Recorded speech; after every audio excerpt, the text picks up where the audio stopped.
dito sa ikapito at pangwalo, konkreto na siya. Yung ikapito, nakabalot pa siya ng gani bag. Ito yung ikawalo.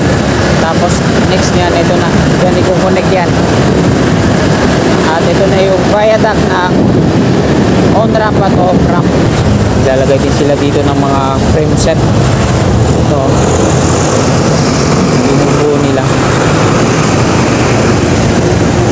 Dito mga kababayan, ayan na. Meron na silang natapos dito na 3 span sa part na to. I-install na nila yung malaki dito. Tapos dito naman sa una, meron ng platform at nag-rebar na sila sa taas. Sinimulan ko to, walang naniniwala sa paligid ko. Ano? Magandang umaga po Luzon, Visayas at Mindanao. Andito po tayo ngayon sa kahabaan ng Quirino Avenue southbound. Sa gilid lang po ng kapilya po ng Iglesia ni Cristo, lokal ng Pandakan at Plaza Azul dito sa ating gawing kaliwa. Ngayong umagang ito ay mag-update po tayo dito sa off-ramp to Rojas Boulevard at yung on-ramp to South along Osmeña. So huwag na po natin patagalin to. Tara, let's go! Shoutout po sa lahat ng mga Manilenyo at sa lahat ng mga kasigap natin na patuloy na sumusuporta sa akin. Araw po ngayon ng Sabado, ika-21 na po ng Hunyo, taong 2025. Ika-7 na po ng umaga. Medyo maaga tayo ngayon. Sorry, namalat ako dahil isip ko na ako. Maaga tayo ngayon kasi cleaners ako ngayon sa Fort Bonifacio Army. Sa lalamunan ko talaga.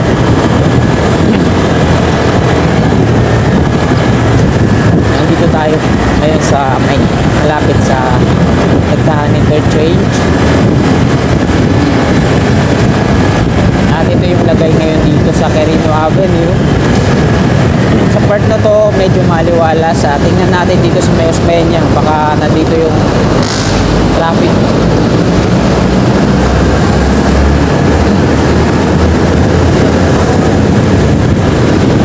Plaza Dilaw sa kanan, Paco Station sa kabilang kalye, sa kaliwa, at yung NSCR din.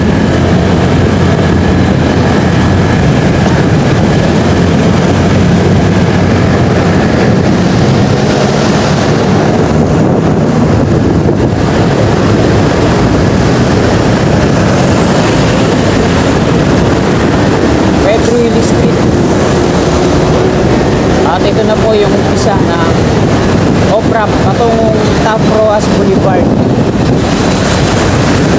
Lahat na yan mayroon ng mga platform para sa pagbuo ng pierhead, pero mangilan-ilan pa lang yung mayroong mga rebar na. Kaya na ito nandito sa ika-6 ay wala pa, ika-7 wala pa din, ano?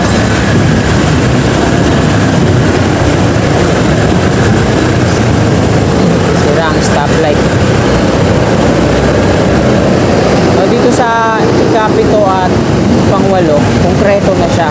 Yung ikapito, nakabalot pa siya ng gani bag. Ito yung ikawalo. Tapos next niyan, ito na. Yan, i-connect yan. At ito na yung viaduct ng on-ramp at off-ramp patungong Top Rojas Boulevard.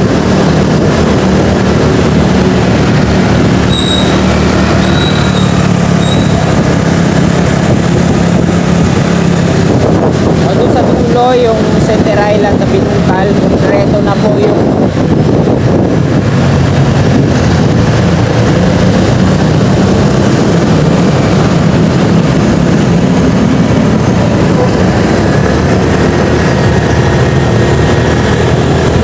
dito na tayo sa northbound patungong Quirino Interchange.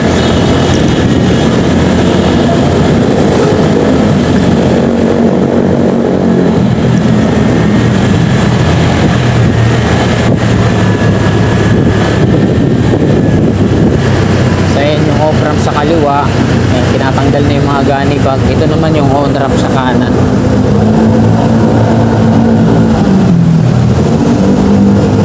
Quirino interchange at ito na yung Osmeña Highway. Lalagay din sila dito ng mga frame set. Ito, binubuo nila. Dito mga kababayan, ayan na, meron na silang natapos dito na 3 span sa part na to. Bali tiga-4 na steel girder bawat span at meron ng mga brace na nakakabit para hindi maghiwa-hiwalay. Ganito din yung ini-install nilang mga steel girders doon sa NAIA Terminal 3. Meron ng isang span na tatapos. Ito, nilagyan nila ng catwalk. Tapos mula dito sa may tulay, hindi pa na-installan.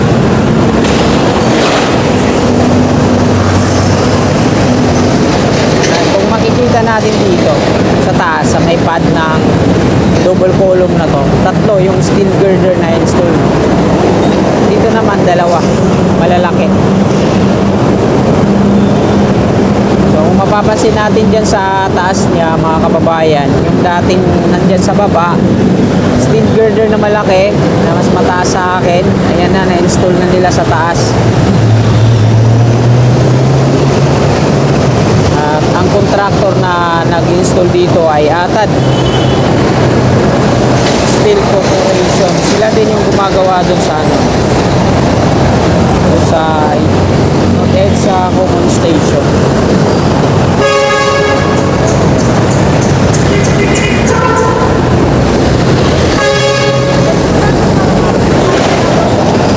Ito mga kababayan, na-install na nila yung malaki dito.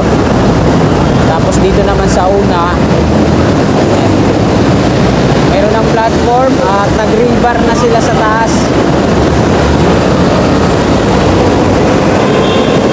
Nag-rebar na sila sa taas. So ayan po yung update natin dyan sa off-ramp tapos boulevard at yung on-ramp naman patungo dito sa south along Osmeña. So nasa Osmeña Highway na nga po tayo.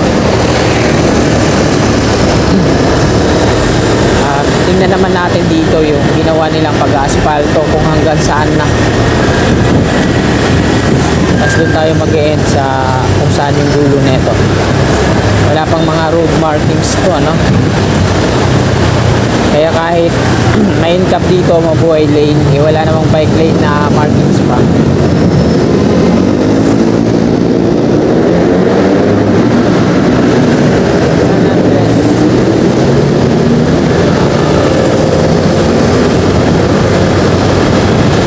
Napaka-smooth pala dito pag asphaltado, ano? So ito, hanggang dito pa lang yung pag-asphalto. Ayan, napakakapal ng asphalto nila dito, no?